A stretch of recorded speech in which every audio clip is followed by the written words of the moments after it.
If you've been following along, you'll know we recently kicked off our new series, driving the entire British coastline in our lorry home. And honestly, so far it's been incredible, exploring Dorset, Devon and Cornwall, all places we'd never properly visited before, and it's been such an adventure. But sadly, we've got some bad news to share. Okay guys, we need to bring you up to speed on what's been going on. So since the last video you saw where we left Land's End, we travelled the incredible B3306, which is the coastal road to St Ives. Absolutely phenomenal drive, little bit sketchy in places. And we carried on up the coast of Cornwall, North Cornwall and Devon, and we produced 3 incredible videos. Now, with our videos, we save all of our video files. They get transferred basically to an SSD external hard drive, and essentially what has happened is that external hard drive, which is less than 2 weeks old, has stopped working. So all of those files are now inaccessible. So we have lost the entire footage of those 3 vlogs. Yeah, this is literally the worst thing that can happen to us as content creators and YouTubers. Firstly, because we put a lot of hard work into these videos. It's not just a case of, it's not one big holiday, that's for sure. And you know, we really enjoy the journey of producing these videos, and we want to share them with you guys. That's what we want. So yeah, it's really horrible. Well, it's also our living, so it's sort of like working for 3 weeks or whatever, and then just all of that completely disappearing. Yeah. But it might not all be lost. So that hard drive, I went to a computer shop and they said they couldn't, they plugged it in, nothing came up, nothing. So we have sent it off to a specialist data recovery who have taken a look. They've done an initial investigation and they think they might be able to recover the files, but at this point we aren't sure. No. We've basically had to pay £200 up front for them to start working on the device, and if they can successpoly recover the files, it will cost a total of £600 just to get the data back. So just to get this footage back, £600 from an SSD storage device, which are apparently the most robust there are, and we had it 2 weeks and it's failed us. So yeah, fingers crossed we can get the footage back, because we want to get these videos out to you guys. So we do apologize that this video is not one of our travel videos. It's just bringing you guys up to speed. We're hoping to hear back from them literally any time now, and please cross your fingers. Just in case we do not get the footage back, because at the minute it's a 50-50 chance whether it can be recovered, we're just going to talk over what we actually did on when we left Land's End. So as I said, we travelled on the B3306, incredible road, absolutely beautiful road, narrow in places, single track in places, but absolutely phenomenal drive towards St Ives. Now, we couldn't get parked in St Ives. Parking was an absolute nightmare. We tried the park and ride at St Earth, but the trouble is with St Earth is the motorhome bays are pretty good for 6-7 metre van that are our size. If other motorhomes parked beside us, we would have never got out. Yeah. So yeah, we decided not to go to St Ives, which is a bummer because I really wanted to go. And I think everyone wanted to see that as well too. Yeah. But anyway, it didn't happen, guys. It didn't happen. So after that, we actually moved on to a great park. Was it? Yeah, Spitfire Park, of course. And that was really cool site.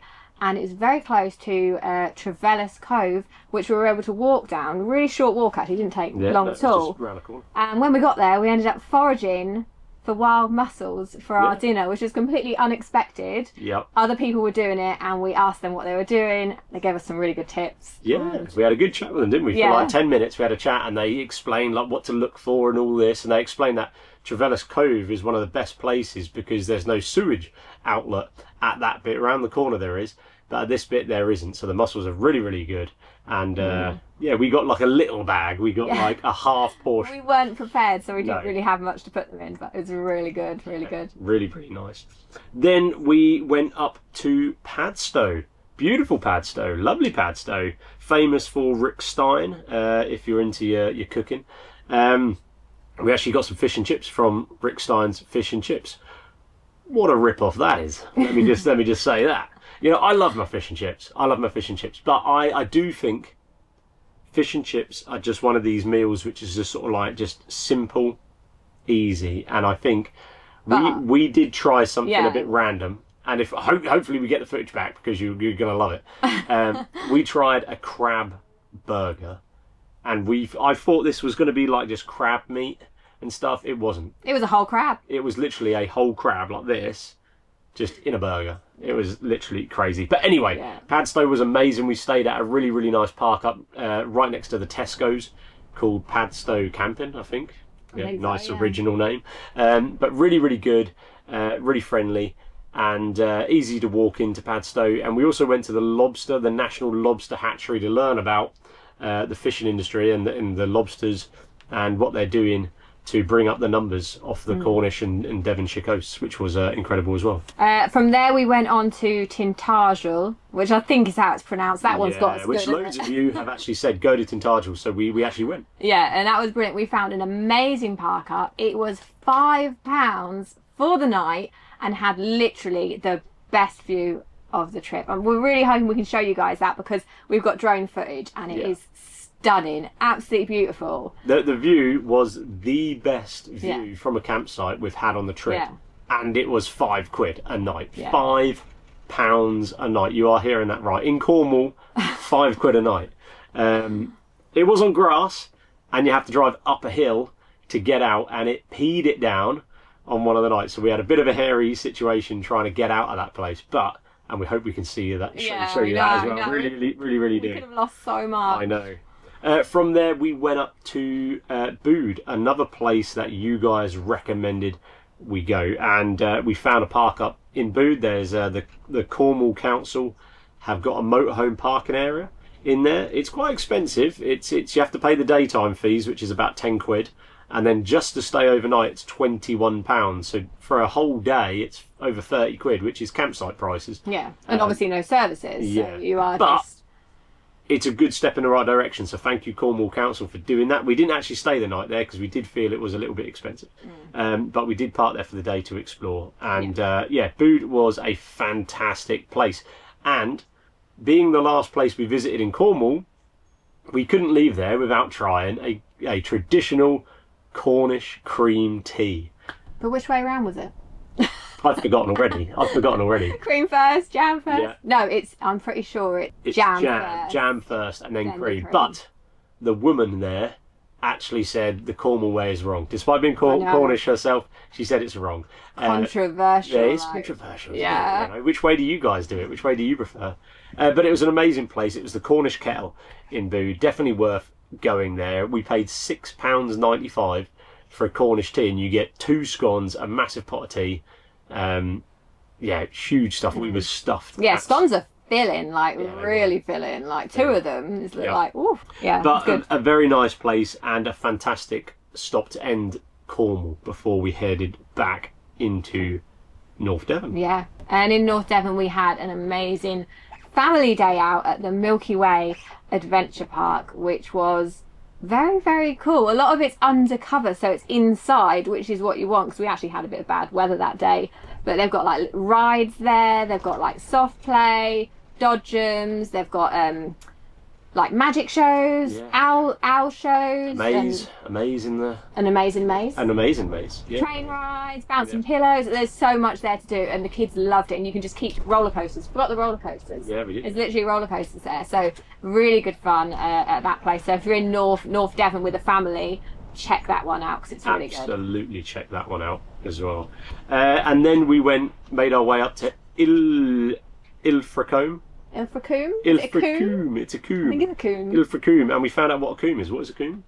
God, a coombe is a valley, I think. It's a valley. It's a valley. We kept seeing coombes. Coombe Martin, Ilfracombe, Willacombe. And a coombe is a valley apparently, so that's why you see lots of coombes about.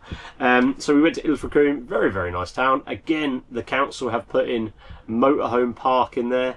Very sloped, but we managed to have a nice night. a nice night there, and I think that was only 11 quid. Yeah, again, easy walk into the centre, and yeah, check out the coast there, which was very, very nice. And then from Ilfracombe in Devon, I think that's a Devon place, we actually then blitzed, and we had a big drive all the way into a place just outside Stroud called Fronebridge Mill. It's a pub stop. They let you actually park in their car park. £10 fee, which goes to charity, which is amazing. And they even give you a little card which gets stamped, and if you stay there 5 nights, I think you get discount on their food, which you don't actually have to buy. You don't actually have to go out for a meal. Obviously, it's great to support them. But that's what we did. So a lot has happened since we obviously last left you. We obviously worked those few weeks ahead to film the vlogs, and obviously now we are in a total limbo as to whether we're gonna get that footage back. We still have no clue. We've obviously got our fingers crossed, and if you guys can cross all your fingers as well, that might help. That would be good. We're hoping we can get these videos out to you. If not, obviously we'll give you an update, because we obviously need to continue on our trip. If you've seen on our socials, we are actually now at the National Motorhome Show, which was always planned. We were planning to stop our route at Fronebridge Mill, hop over here to Newark, and then we would hop back to Fronebridge Mill to restart the trip and then start Wales. But yeah, we're just in a bit of limbo right now. So that's what we're going to do. So after this, after the show here at Newark, we're going to head and do the Welsh coast. That's what we're going to do. So get your recommendations in for Wales. Let us know where you want us to visit on the Welsh coast. You know, you've got some big ones there. St David's is a big one. Possibly up to Anglesey. I know Wales has a lot of nice castles and that sort of stuff. So get your recommendations in the comments on where you want to go, where we want to go, or you want to go, where do we want to go, in Wales. We do have some incredible news to share with you guys, but first we want to cut to this week's sponsor, someone that a company that we've been working with for a long time, and they help us, and we hope help you guys, protect your privacy online and all your browsing on these laptops and mobile phones and tablets and all the rest. We all know just how important it is to stay protected, and some things are just meant to stay private. So when we travel, we prepare for anything and everything, including the stuff you can't see coming.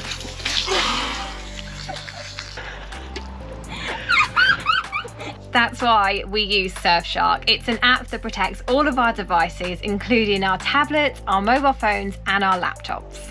It hides our online identity and keeps our personal data safe when we're travelling on the road and connecting up to public Wi-Fi. Just one tap and our whole family's online identity remains private, wherever we are. Sign up to Surfshark today and you can get an extra 4 months for free. Just head to surfshark.com/TWTK or use TWTK at the checkout. Surfshark is the best. Boop. I'm just a monkey. Right guys, so onwards to the more positive news, the better part of this week's video. We are about to do something that is very, very exciting, and we've been wanting to do this for quite a long time, but the perfect opportunity hasn't really arisen till now, and we're really hoping that it's going to show just how strong the Touring with the Kids community is, because we're going to need your help. Yeah, absolutely. So our journey so far along the British coastline has shown us how incredibly beautiful it is, and how privileged we are to have such an incredible diverse ecosystem below and above the water. However, you look a little bit closer and you'll see that our marine environment is under immense strain, from bottom trawling fishing vessels destroying the seabeds even within marine protected areas, to huge swathes of plastic pollution on our beaches. So that's why on our coastal trip around Britain, we are going to be committing ourselves to collecting 100 bin bags full of litter on Britain's beaches using these bad boys. These nifty things here. Yes. So we are hoping to raise a total of £5,000 for the Marine Conservation Society, as well as obviously collecting our litter. That's what we are hoping to raise along the way. Absolutely. So this has been something we've been wanting to do, a charity challenge, for a very long time, and we've got a huge community out there. We've got 46,000 of you subscribers that tune in every single week, and I am sure together, collectively, Fingers we crossed. can smash this out the bag and get our beaches in tip-top condition, ready for that summer, where I reckon most of us are going to have a beach trip. Oh, You know, yeah. we certainly have already had many beach trips, and we will obviously continue. But I'm sure you guys will get out on the beaches, and we want to make sure they're nice and clean and tidy, and you know, so the wildlife is not going to get harmed. We want to go round with these great things and tidy up our beaches. And we want to get you guys involved as well, because we are thinking about getting some community get-togethers along our coastal trip, where we will release a date and a time, location of where we are, and we hope to get together and do a little beach clean, and you know, maybe have a few drinks afterwards and that sort of thing.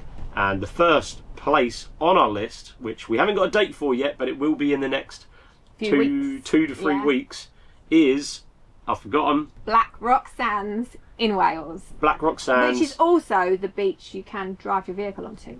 It's quite interesting. I don't think we'll be driving our vehicle onto that beach, you know, so... No, that is, we think that will be the first location, and we will do our best to try and figure out a date as soon as possible, so that if you want to come and join us on that particular day at that beach, then it'd be amazing to see a few faces, catch up with people, and like we will be staying on a campsite. I believe there's 2 campsites right near Black Rock Sands. We will pitch up there, and if anyone else wants to pitch up, then that'd be really cool. Or if you want to come down for the day with the kids, or just join in, or that's whatever. It. Even if you want to come down with the kids, do some, you know, build some sandcastles and just do 10 minutes of a beach clean with us to give us a hand, that would be awesome. But our beaches are in a really bad state, and if you look really close, with microplastics and bottles and fishing gear and what they call ghost nets and all of this sort of stuff. So I think we can make a difference, and we want to do that. And you know, Piper has been involved and interested in the marine environment for, like, she's 9 years old. For over half her life she's been interested in the seas and the oceans, and we want to make sure that our seas and oceans are in good order and do our little bit along the coastline, and this fits absolutely perfectly, doesn't it? Yeah. It fits absolutely perfectly. It makes total sense. So if you are thinking that you'd like to come and join in, let us know in the comments. Not just at Black Rock Sands, we're hoping that there'll be different meetups along the way. If you think it's a good idea and you want to come, let us know, because we want to get your reaction to the meetups, and whether you'd be interested or whether you're not, I guess. Yeah, let us know locations. Yeah. You know, if you know a beach near you that is a bit mucky, needs a bit of a clean, then let us know. Tell us. And if it's on our trip, we can try and get there. Absolutely. So guys, we've set up a Just Giving page. It's in the description below. There's a link there. All you need to do is click the link. Donate whatever you can, because we do want to smash this £5,000 out the bag. It's going to a fantastic cause. The Marine Conservation Society are fantastic. They are advocates of the marine environment in the UK and across the world, and we want to help them out massively. So just click that link. If you do one thing on this video, then click that link to donate as much as you can. Secondly, make sure you subscribe, because you're not going to want to miss the rest of our coastal adventure, because it's only going to get better and better as time goes on. Yeah. Thanks for watching this week's one, guys. I know it's not the video you expected, it's not the video we expected, but I hope you've enjoyed just having a little catch up of where we've got to on our trip, and fingers crossed again that we'll get that footage back and you guys will actually be able to see what we've been up to before we start Wales. Right guys, remember, get in the comments, and yeah, we will see you guys next week.